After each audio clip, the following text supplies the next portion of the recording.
Hello, everyone, and welcome to another episode of Own Your Choices, Own Your Life. And today we have a very special guest with us, and her name is Helen Murray.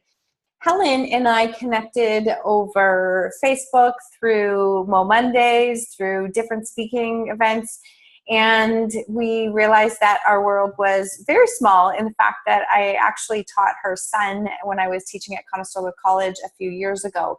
So I've learned over and over that the world is very small, and the more we reach out and we connect with other people, that it is, we realize how many other people out there very like-minded like ourselves. So I am thrilled to have Helen on today, and I'm going to give you a little bit of an intro before we dive in. Helen is Canada's #1 empowerment authority for transforming lives from hopelessness to happiness. Helen is the founder of Healing Hearts Personal Coaching. She works with people who feel displaced in life, chronically searching for something, who feel as though they are not empowered in their own life, not knowing where they belong or what they're doing. Helen understands the causes of hollow sensation, a sense of upset, discontent, dissatisfaction, unfulfillment, leaving people feeling alone and lost. This sense of loss is deeply felt, and it can shift through all areas of your life, showing up in your relationships, your health, your finances, as well as your business or career. Helen will assist you in transforming your life from hopelessness to happiness so you can live in confidence, contentment, and comfort. Helen is a certified coach and speaker and has had over 30 years experience coaching and mentoring children, parents, families, and staff members, as well as private one-on-one coaching clients. I am thrilled to have you here today, Helen, and there's a number of things that we definitely connect on here with what your background is, because I also believe that you can take what you have and what you're given, and it's what you do with it that matters. So thank you so much for being with me today, Helen. And thank you for having me. This is great. And I would have to say I agree so much, because I've always been a teacher or a mentor in some aspect of every job I've ever done.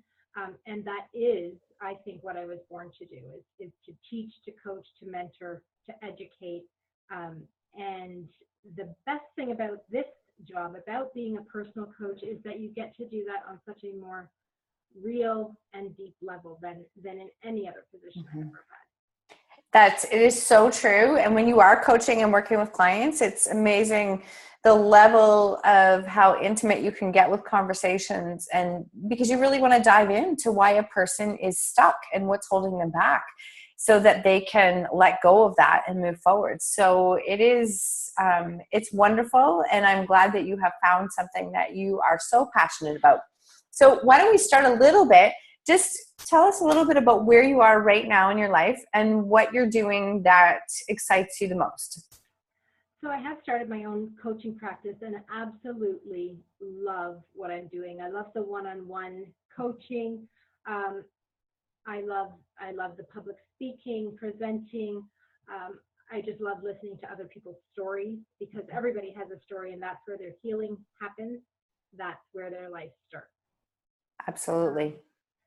So this year, though, I am working on also a new program, and I'm calling it the Heart Method. And HEART stands for Heal, Enough, Acceptance, Release, and Truth. And I believe if you go through those 5 things, you will heal through that method and come out a much stronger, much happier, much more peaceful person in the end. I also believe that in today's world, every one of us has suffered some sort of trauma, whether it's chronic stress, whether it's a shock trauma, an early developmental trauma. And so for me, by the time I had become age 5, I had had several traumas. They weren't thought of in that way in those days, and so there was nothing to do or be done about it. At 6 months, I almost died of salmonella poisoning.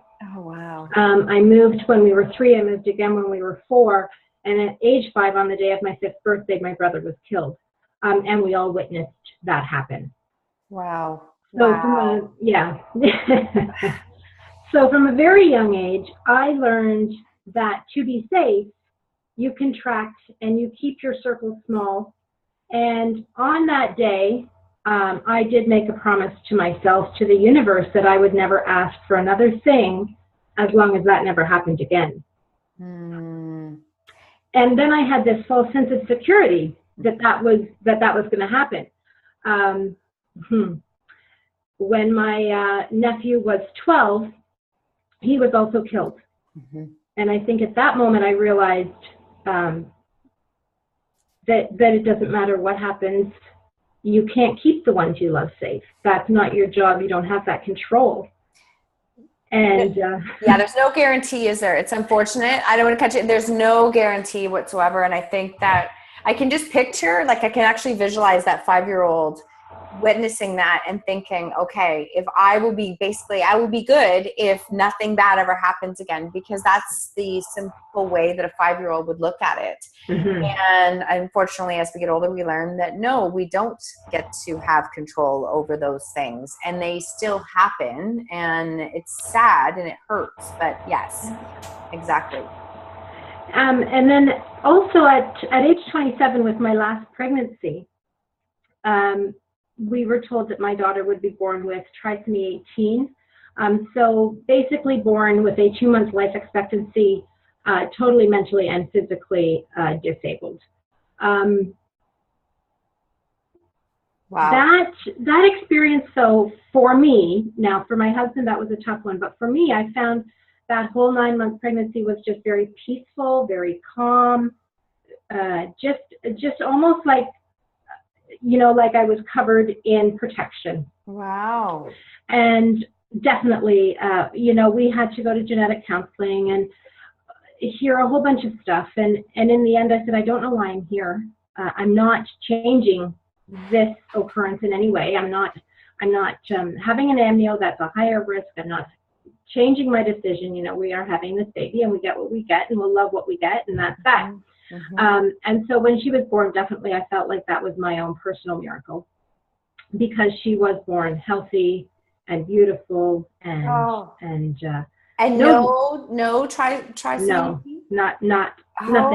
nothing. That must have been quite an emotional roller coaster to go from excited we're pregnant to expecting our third to, oh my goodness, this is what we're going to have to deal with. How are we going to handle this?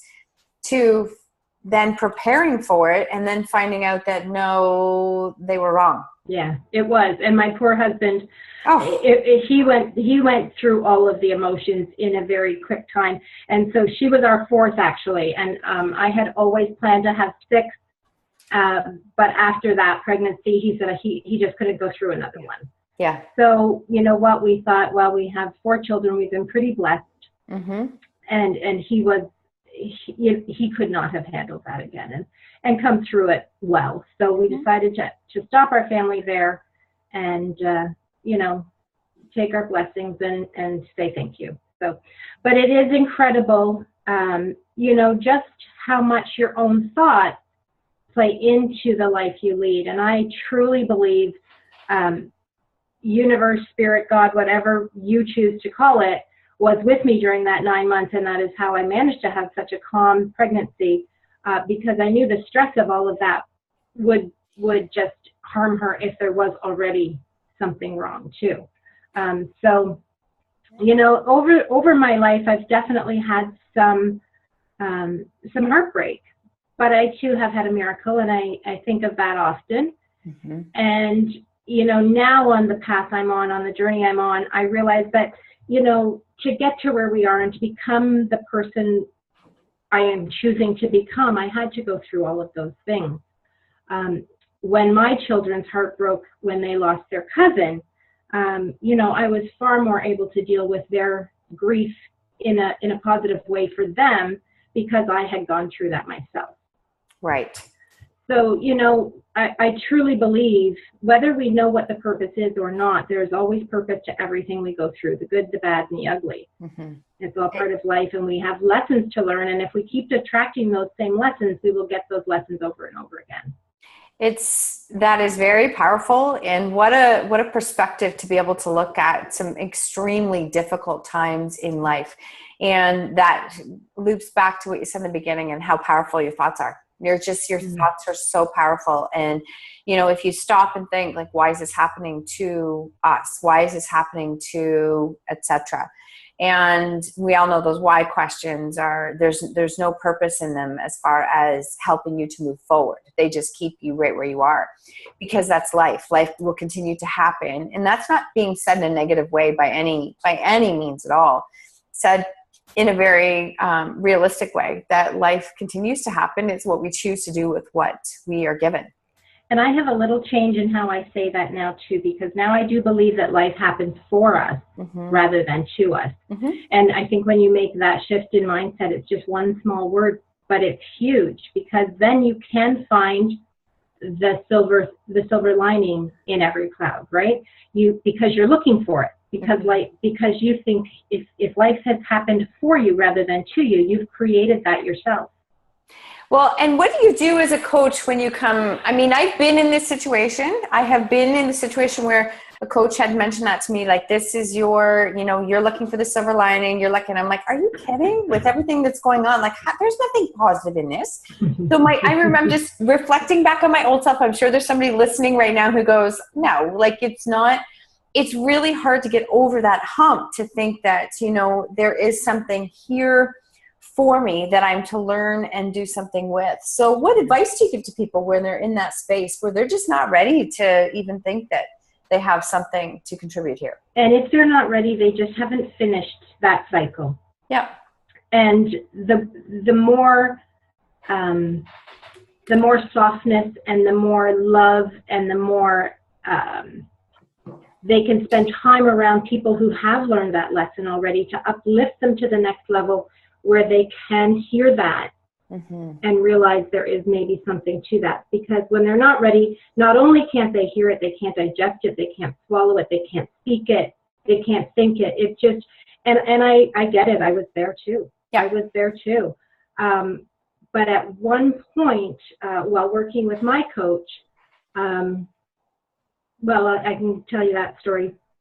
All of my entire life, from the day I turned 5, when I heard an ambulance, I just had this internal panic attack that would happen, and I would just go silent, and the outside world could not see what was happening. I just went silent, and in that panic, though, I had to know exactly where all of my family was. What roads were they traveling? What if they got sick and left school early? What if work changed their plans and sent them out to a different location? What if for every person that was within my inner circle? Thank God in those days my inner circle was small, because I had to keep it small to stay sane. Yep, I understand. I understand. Yeah, and so every time an ambulance went by and I heard the siren, that's the terror that ripped through me. And we live on Highway 6 between two towns that have hospitals, and our town does not have hospitals. So, on Highway 6, where there's a lot of accidents. I know, sorry, for anybody who's listening to this is like an area not far in southwestern Ontario, where I would say probably a stretch of a highway that does have its fair share of accidents and fatal accidents. Yeah. Right? So how did you get past that hurdle? Because I think of how many times a week that I hear ambulances. Yeah. So it was in a one-on-one session with my coach, and an ambulance went by, and we were on the phone, and I just kind of had an inhale, and he heard it, and he said, "Oh, what's happening over there?" And I said, "Oh, nothing. Like, I'm good. Keep going. I'm listening." And he's like, "No, something just happened. There was a huge shift in your energy. Just tell me what's going on." And I said, "Well, an ambulance just passed," thinking like, this is so ridiculous. He's going to think I'm crazy. But, well, okay, an ambulance just went by. And he said, "Yeah, I heard the siren." But he said, "What does that mean to you?" And so I explained just what I've explained to you of this internal panic that just rips through me and consumes every muscle, every thought, every breath, every portion of my body, until I can get through that list and tell myself that everybody is not possibly in that particular accident. And so, we talked, and we did some energy work, and we did some clearing, and my homework that week from him was to go and pamper myself, do something special for myself to get in touch with my emotions. And I said to him, and I will never forget this, My emotions are just fine where they are. They are locked away, and that is where I like them. I'm not laughing at you. I can relate. I promise you I'm not laughing at you. I just can relate. I think I've said those exact same words. Yes. Yeah. And it's, now I look back and think, oh my God, like what? I was so broken. But it was, and I also knew though, the moment I let the floodgates open, that I wasn't sure I could stop them. And I mentioned earlier that was how I stayed sane, but sanity was something that I held very tightly to. I had to be controlled. I had to be okay. I had to be strong. I couldn't let anybody in. I couldn't let anybody out. And one tear could feel like it would put you over the edge. So if you live that way for a long time, and I promise you, there's no judgment. I've done it.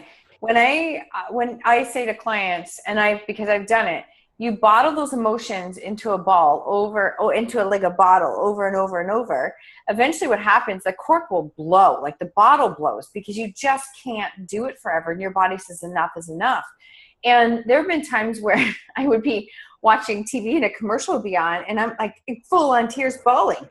Because it's my body saying I've got to release it somehow, right? Yeah. And it's hard when you're trying to be strong and you're trying to be I can handle this, I can do this, when you're that person. But it doesn't matter, you're still human. Your body can only take so much. So where came a turning point for you? So I lost my job April 28th of 2015. I was downsized from a company I'd been with over 13 years. Yeah. I had started there as a receptionist, and I had held every position within the company by the time I left, except for one, which was sales, because sales is not me. Yeah. By the time I left, I was director of operations and was running the company, 50 staff, 12 offices. Thought I loved the job, and I did love portions of the job. However, I had lost a huge chunk of hair in the back of my head and smooth, bald like a baby's bum. Stress? Three smaller spots across the top. Wow. I dropped about 20 pounds, and I had a rash from my waist to my ankles that I'd had for months that I wasn't going away. Within 3 days of being downsized, the rash was gone. My hair did grow back. At first, it was pure white and baby fine. Wow. But eventually it did come back and return to its normal brown and gray. Wow. And the weight stayed off, which was fine. So that was the beginning for me. That was the turning point. And it sounds silly because I wasn't stressed about losing the job. I felt a huge sense of relief. I wasn't angry. I wasn't sad. I was different, almost kind of indifferent. Yeah. And again, you know what? I had that just sense of peace. Like that was right. That was right. That's what needed to happen. It's amazing though, the level, like when we feel, I think the thing is that when you're a person who tries to take charge and manage and micromanage and stay control and keep that environment, you can do it for so long, but what's happening is there's this war happening inside your body. Your body's going, I can't do this anymore. I can't keep up with this. And I think I completely believe in this, and I have experienced this. Your stress inside will take its toll outside. Eventually, if you don't deal with that level of stress, you can only bottle and hide for so long. Eventually, the body just says, screw you, and this is what's happening. And so you have a great example of that. Yeah, and that is when disease takes over. Yeah. Dis-ease, right?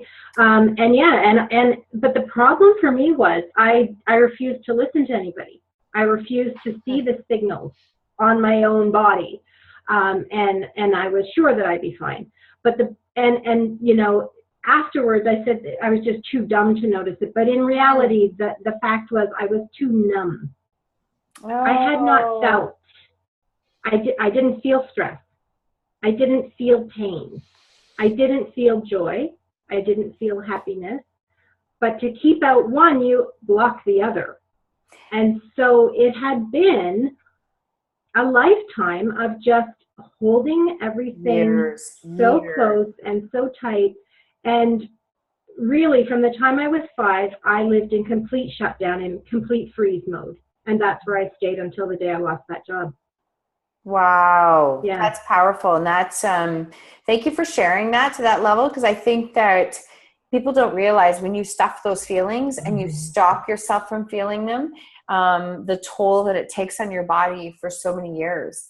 And when you are in, when you're in that space, I had such an eye opener at one point because I thought if I can just numb this pain and not deal with this over here, but I didn't understand why I was not happy over here. And I thought, then I kept, you go through the process of like, come on, smarten up and be like, just be grateful and all those things. But I couldn't find happiness. And you can't do that until you got to be able to feel. And in feeling the crap and the awful parts of life, you got to go through and feel it. And so when you numb and stop yourself from feeling the pain, you actually, the same areas of the body, you are preventing yourself from feeling joy. And that was not a light bulb moment. It hit my brick over the head moment for me that I went, okay, I was doing that. I was completely doing that. I was numbing out and not living or enjoying life because I didn't want to feel the pain. And I struggle with it still a little bit because I had moments of joy, like me and my husband, our wedding day, our children. My children bring me the greatest joy. They are my everything. Mm-hmm. So it's not that there's never joy, but it's hard to explain. It's never at the level it should be. Mm-hmm. Or could be. Yeah. Or could be. Yep. Yeah. Or could be. And it doesn't come easily. No. It doesn't flow, right?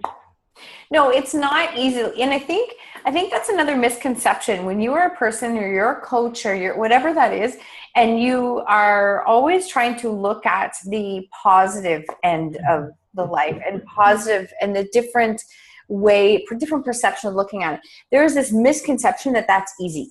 Yeah. That is easy. It's easy for you because you're so positive. It's easy for them because it's not easy. It's a choice. It's not every easy. Moment. It's every single moment is a choice. And sometimes it feels like there's a whole pile of crap coming at you. And I catch myself, and I actually just did this the other day. I catch myself this first moment of like, are you serious? Can we just please stop with all of the rain at once? And then I stop and go, okay, you know what? This is apparently a growing day. I have growing days, right? This is just a growing day. I will take it. And that mindset, that's my own trigger I've come up with in the moment, allows me to shift into, okay, so maybe expectations have to drop today. Maybe I'm not going to conquer 100 things today. Maybe I'm just going to make it through today. Maybe this is self-care day, whatever it is, but listening to those feelings. It's not easy. It's a choice. And once you start the journey, you can't jump off the tracks. No. You can't. No. It's impossible, because once you've headed down that path and you've committed to it, the shitstorm does come. Oh, yes. Oh, for sure. sure. I don't know if I'm allowed to say that. You can say whatever you want on this. This is the whole point. It absolutely. Actually, I think that it's a huge, again, misconception, but you can't plan on it not coming. It's going to come. Yeah. It is going to come. It's going to be there. It might be small shitstorms, and then all of a sudden it might be like, what? Geez, what's going on? Like, and you'll be doing really, really well. And then that'll freak you out because you're doing really, really well. And you'll go, oh no, and you'll do that silly self-sabotage thing. Yes. And so you've taken 10 steps forward and you fall 3 back in that one moment because you just went, I can't, this is what? Yeah. My life isn't like this. Yes. And, all of that resistance comes to see if you're willing to stay on the track. But the good part is you just can't get off. You just can't get off when you've committed 100% to be the person you've now chosen to be. Right. Right. That is a decision, right? And that's commitment. That's awesome. I love that whole perspective. So you had a few different major clarity moments there that took you to this point in your life right now. How does this change how you think or see life around you now? I see everything differently because everything I see is different. Yeah. Nothing looks the same from this brain. Right. Versus the old brain who lived in that, if you think of Rapunzel, she could only see the 4 walls around her because she couldn't get out of the tower. Right. When you live in freeze mode or shutdown or robotic world, that you can only see those brick walls. Mm-hmm. You can't see the abundance that surrounds you. No, and again, you're not looking for, people will say there's no opportunities for me. There's no opportunities. I'm like, there's always opportunities. They're there. Sometimes when you actually are open to seeing them, you're going to realize they've been right there. They were actually right there all along. You just weren't open to seeing it. And it's okay. That's not a criticism. No. Because it's just, it's the brain work. It's the inner work that in order to be open requires you to be committed to that, so that you will then start to open up and see that there's opportunities everywhere. Yeah. And luckily the universe does have a heart, and they'll show you some of those opportunities more than one time. Mm-hmm. Because we do learn through repetition too. And so if we see something enough, it will pique our interest if we're drawn to that. Right. So, I've had opportunities that have passed in front of me, 10, 20 times and haven't done anything about it. But then it comes along number 21, mm-hmm. and it's like, that's the first time I really saw it, mm-hmm. because it spoke to me that time, right? Well, and sometimes it might just be just not right now. It's just not right now. It's not no, never. It's just not right now. The timing is just not right now. Right. You've written a book. I am working on the edits of my book, and it's a beast. I admire you for finishing that. When you talk about not right now, I actually wrote mine 2 years ago.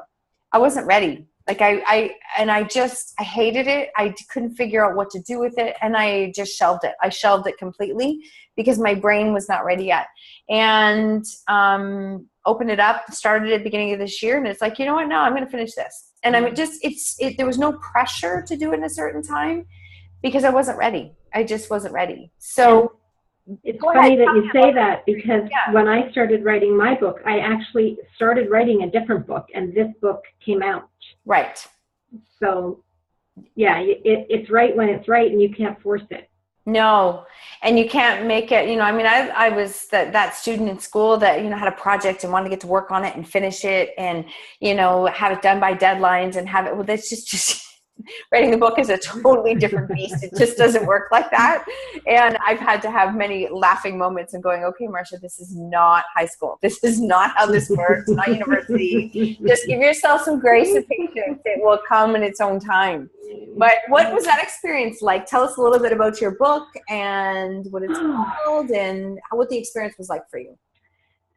So the book is called I Just Want to Be Happy, Healing Your Way to Happiness. Mm-hmm. It is my life, or parts of my life story. Mm-hmm.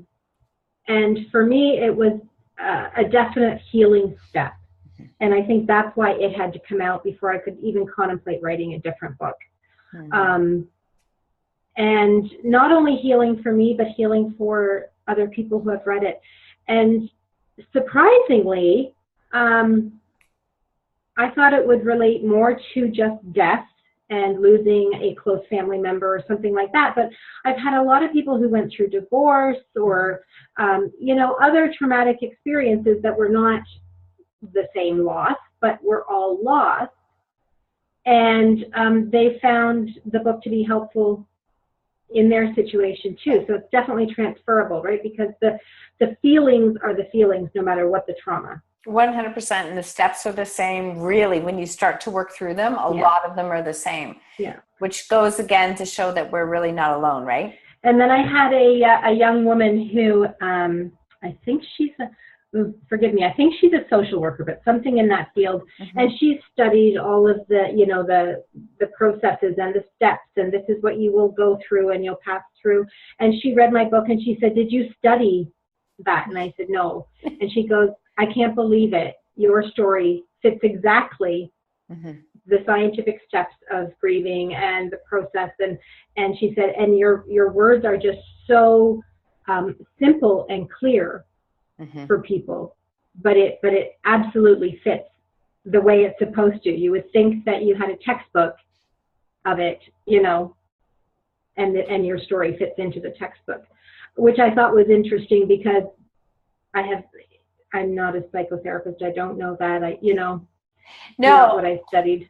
No, and I think that what I just want to touch on one nugget there for anybody who's listening is that I can, again, you and I have not walked the same steps, but I do believe that same thing when I went back to look at what are the steps of grieving and what you've gone through.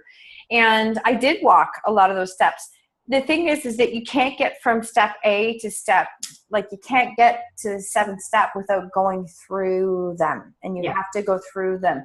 And we resist that because it's yucky and painful and messy and not fun. Nobody wants. So I do believe a lot of people want to feel better and want to be able to handle their situations better. But there is no, let's jump from step 1 to step 7. No. Right? And there's nobody,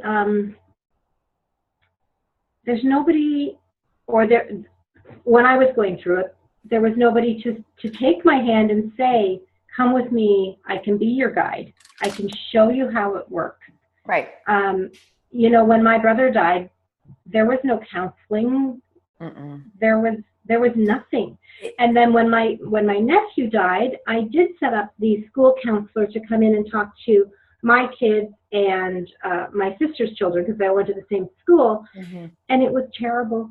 It was terrible. I hate to say that. I think there's been a lot of changes in the world of counseling, and I have gone through a number of different counseling experiences, and I would say the ones in the last few years that were phenomenal, really big change. But going back to earlier years when your brother died, I think we were part of a culture, to generalize, that we just didn't talk. We didn't talk. We didn't share feelings. It wasn't okay. You just basically dusted it off and kept going. And it's unfortunate because that's really tough. That's really pushing the bottle down, right? Pushing those emotions. But I think that was normal. I think that was what was normal then. And it was. And in previous generations to even our parents, look at how young people died. Yeah. Well, that's because disease took over their body. Yes. And now people are living much longer. Yes. But there's still a point where disease takes over our body. And look at how many elderly people are suffering from dementia and Alzheimer's and those diseases, which is really just giving up on life and not being able to take it anymore and shutting down and going inward that way. Yes. It's no different than what I did. No. It's just at a different stage in life where they just don't know how to take another step. They're tired. Yeah, and so you got to a point so you could see that, if you didn't change your ways of how you were dealing with what you had, you probably wouldn't be in the position that you're in today. Right? You wouldn't be in that position today. So because of all that background and what you've gone through, what messages do you like to share with people who are struggling in the same manner that you were? Oh, that's change can't happen until you're ready. Mm-hmm. But just knowing there's other people that have gone through what you've been through, even if it's not the identical story, it doesn't matter. No. But there is someone out there for you to talk to. There is someone out there that can guide you, that can take you through those steps. And if you're looking for a coach or a therapist or whatever it is, I think the biggest piece of advice I would have there is just make sure that they fit with who you are as a person, mm-hmm. because that relationship gets very intimate very quickly, mm-hmm. very quickly. And so you need to know instinctively and immediately that you can trust that person and you can be open with your deepest, darkest secrets, because that is when transformation happens. Mm-hmm. We can't continue to hide and have transformation. No, it's impossible. It's this is great. That's a great quote. It is physically impossible. Yeah. So I think just have faith in yourself, because you have the answers. You're the one that knows what it's going to take for you to change. Mm-hmm. But you can't do it by yourself. I know I'm a coach. And you may think, it's because she's a coach that she's saying this, but I could not have made the changes in my life that I've made on my own. I would not have had the courage. I would not have had the strength. And I'm a stubborn, determined person. I get that. I do. If I put my mind to something, I usually get it. but I could not do this because this is outside of anything I even knew was possible. Mm-hmm. I only knew a very small portion of what my world could be. Mm-hmm. But if that's all you know, that's all you know. And you can't possibly know what you don't know. You have to have someone expose you to something new, to something better, to those changes that can save your life. Right. And they will save your life if you want them to. Mm-hmm. Yeah. And I know within a shadow of a doubt that heart attack or stroke would have claimed my life. Mm-hmm. That was the direction you were going into, right? That's the direction you were going into. Yeah, that must be that's a very profound and honest observation. And you know what, I appreciate it. And I know others do as well. I'm not sure. I say I'm not sure, but I actually am sure that I would still be here if I hadn't decided to do things a different way. Because I was losing hope. I was losing an awful lot of hope that I just didn't want to do it anymore. I didn't want to do it anymore. And so you have to decide that it doesn't have to be that way. And again, when you start to be vulnerable and reach out, you connect with, I get blown away by the number of people that I have met, connected, crossed paths with on this journey that, yes, we might not have walked the exact same story, but a lot of the same steps have been there. And you do that by deciding to reach out and connect. And that I know our generation and every previous generation before us was, to be stoic and put on that face when you go out into the community and pretend that everything's okay because, we all think that we're the only ones suffering this crap. Because we all go out and put this face on. Yes. And so when we get out into the community, everybody's happy and everybody's wonderful. And so nobody ever says anything. And yet underneath, everybody is crying. Yeah. Or screaming or swearing or whatever it is that you're doing. But every one of us is doing it. And yet nobody's being truthful about it for fear of how they look. Who gives a shit how you look? Okay, I absolutely love that. I absolutely love it. We spend so much time worried about what everyone else is going to think or say. And I just want to tag one part onto that I love what you said, that, we've been taught for years to be stoic and don't air your dirty laundry in public and be your this and that, be your that. I think that's even only compounded more with social media now. Like it's just even such a big factor because you can log onto social media and you're looking and they're like, look at their family and look at this and look at them and look at what they've done and look at what because you're seeing clips and highlights of a person's day. And there's this false look and view that it's all perfect. And we know it's not. We know it's not. But it's this whole feeling that it's out there. So then it becomes I don't know what to say or who I talk to because no one else is understanding because they've all got everything else is just perfect and going together for them. And it's not like that. And when I'm working with clients, one of the first things we talk about is stop watching the news. I haven't watched the news in 17 years. No. I don't listen to it. I don't watch it. I don't want to know it. No. If the earth ends tomorrow, it'll end tomorrow. And me knowing about it ahead of time will not stop it. No, I couldn't agree more. Could not agree more. Social media, limit your time on there. And know that when you go on there, you are comparing the very worst moment in your life to the very best moment in everyone else's life. And that's not apples to apples. Not at all. So don't do that. And comparison is probably one of the biggest things that causes anxiety, depression, suicide. All of those things are directly related to comparing ourselves to others. Yep. And it starts young, and we as parents do it to our children, and we don't mean to, but it happens. It does happen. It happens in school, and and even when you fight against it, it happens even from us, right? Like my two daughters are 13 months apart. My oldest one is above average intelligence. My second one is gifted. Mm-hmm. So, school systems, that's another whole thing, but whatever. Yeah. They wanted to move my second one ahead a year. Mm-hmm. And I said, absolutely not. The oldest one struggles. And the only reason she struggled was for fear that the other one would catch up and pass her. Right. And then they were trying to make that a reality. Oh, jeez. So then I said, no, we can't have that happen. So, okay, well, let's send the second oldest then. Let's send her to Guelph to the gifted program. It's like, she's 4. And now you want to send her on a school bus for an hour to a big city when we're little town creatures, you know. And then my son came along, and he just had a real zest for life. Yeah. They called him aggressive. He was actually just spontaneous. Yes. So he was the behavior child, right? Oh, I wouldn't have even, I could tell you, I wouldn't have even thought that from knowing him. It wouldn't even be, that would have never been my comment about him. No. One teacher in his grade 2 year actually came to me and said, you have got to do something. He's very aggressive. And I said, what did he do? And she said, he just spoke out in turn without putting his hand up. Oh.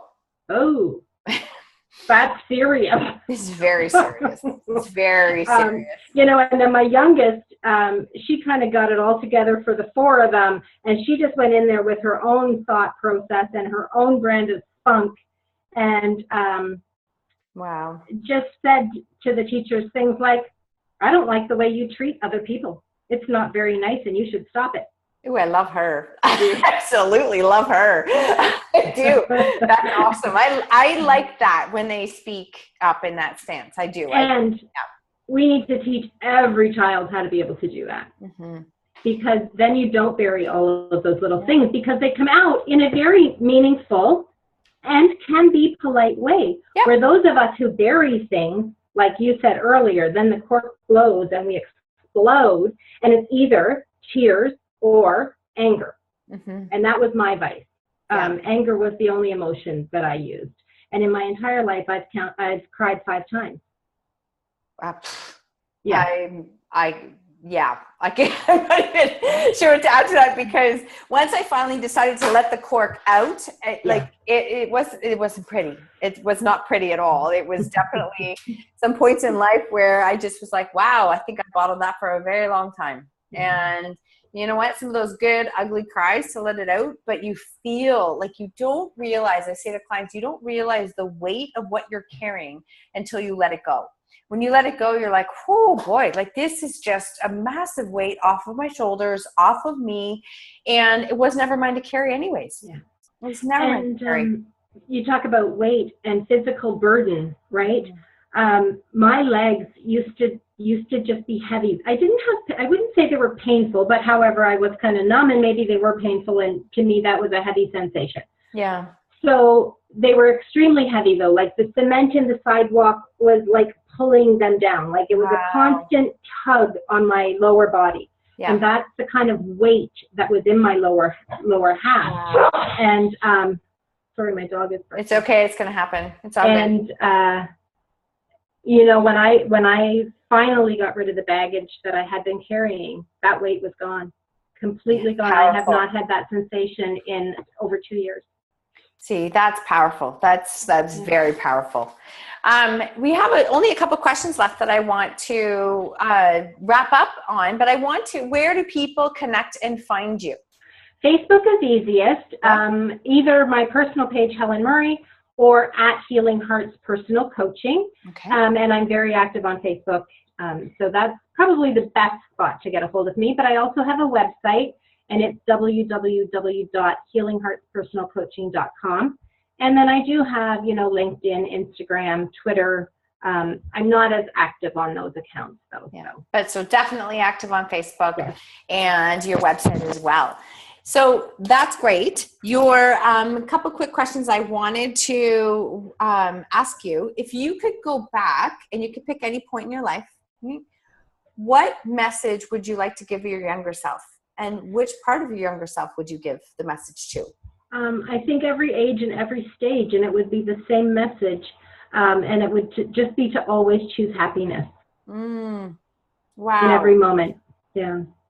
So it is, as we always hear, happiness is a choice, right? Happiness is a choice. It is definitely something that we all have the ability to choose, even when things aren't great. Whatever we call great is being able to find and focus on that gratitude, right? Being able to focus. That's great. Now, what lesson in life are you the most grateful for? It might be the same. I don't know. It's funny that you say, which one are you most grateful for? Because the one I am most grateful for is learning and truly understanding gratitude. and just how, and forgiveness, gratitude and forgiveness. And I believe you can't really be happy until you've kind of mastered the art of both gratitude and happiness, gratitude and forgiveness. And so, but I mean really, really grateful, not, you know, the rote stuff that we tend to do robotically in our everyday life. Right. But true gratitude, and to the point where you can be grateful for the adversity in your life too, not only the good things. I think for me that's been the most powerful lesson for me. That's beautiful. That's beautiful. I like to tell people that when you are having one of your worst days and when you can't find anything in the world to be grateful for, that is the most powerful moment that you have to do it. You have to sit down and find something, and it could be so small, but it will shift your mindset in such a short period of time by being able to focus on it. And we are so very fortunate in this world. You know, we have clean running water. Oh, we have fresh food to eat. We have no lack of food. We have houses, you know, we have clothing, we have education, we have healthcare. You know, we have a plethora of things that other people in other countries can't even fathom at our fingertips, and we take it all for granted and we forget to be grateful. Yeah. Gratitude is truly everything. Honestly, it is everything. And it's been a game changer in my life, and I know a game changer for a number of people as well. So I could not agree with you more. Well, you know what? This has been fantastic. Thank you so much, Helen, for joining us today. Is there anything else you would like to add that... I have added a parenting arm to my business as well, because I am a mentor, teacher, educator, and I want to affect the most lives possible in my life. Yes. How do we do that better and faster? And that is by teaching parents a new, kinder, gentler way of raising well-adjusted, well-behaved kids. So I felt it necessary, and actually it was my kids who pushed me to do this, because they said parenting was something I did very well and something that came natural to me, and I shouldn't keep that for myself. I should share that. So that is why I'm doing the parenting. So I do have an online course coming, hopefully by the end of 2017. For now, though, I do have workshops. I have written an ebook called Monkey See, Monkey Do, and there's a free tip sheet on my Facebook page as well that anybody's welcome to. Wow, that is fantastic. And you know what? Thank you again so much, Helen, for being here, but for giving so many good pointers for people who are really at a point in their life that they want to create change, but they're just not sure where to even start. And thank you for being vulnerable and sharing that, you know what, you learned some of those lessons the hard way, that it had to happen, and it did, because you decided to do the work and went through the process. So I can't thank you enough for being here today. I truly appreciate it. Well, thank you. And I love that you're doing this. And I just think, you know, the more people do share their message and share their story, the more people will wake up to the fact that they have options. There are options, and I think the one of the biggest messages I always want people to understand is that there's always options. We do have a power of a choice. We get to choose in every moment. Maybe you're faced with circumstances that, you know, are really crushing and difficult, but you can choose how you respond to it. You can choose what you do with it. And when you can take that power of choice, you actually realize that you do have some power in your own life. You do have the ability to create a change. So I thank you for that. I really appreciate it. It has been my pleasure to connect and highlight different people who are living into this, and who are truly living into this and making a difference and paying it forward with others. So thank you so much for doing this. And when it's all put together, we'll have it up there, and we'll definitely share it away. Thanks, Marsha. You are very welcome. Thank you, and have a great day, Helen. You too. Bye-bye. Bye-bye.